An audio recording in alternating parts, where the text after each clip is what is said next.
St. Louis football fans are excited to have professional football coming back to the city. Our Pepper Baker continues our team coverage live outside the Dome with what some of them had to say about tonight's announcement. Well, Mike, you and Frank know better than I do that St. Louisans are ready to see the Dome come back to life with XFL football games. Actually, the dates are already set for their return this next spring, and I spoke to a few people who followed the season before the pandemic hit about what's to come in 2023. St. Louis STL. 12-year NFL veteran Anthony Becht. Let's freaking go! St. Louis! Debuted as St. Louis's new XFL coach during the league's town hall announcement Sunday night. I love it. And so do a couple of St. Louis football fans eating at Lester's in Ladue. I used to work for the Rams, and I was very disappointed when they left. Without a pro football team already in the Dome, having something else to fill that gap is welcome. And I'm glad that Dwayne "The Rock" Johnson is in charge because everything he does, chef's kiss.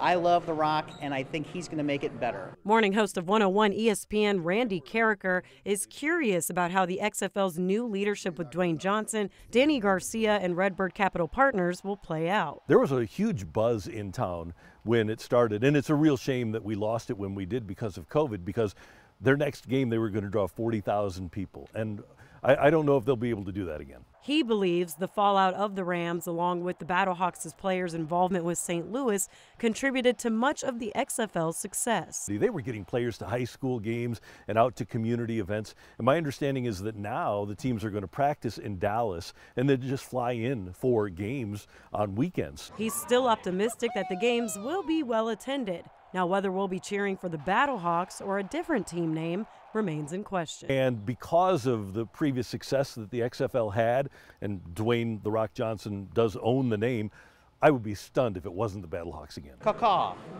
I'm going to just keep saying caw-caw. Caw-caw.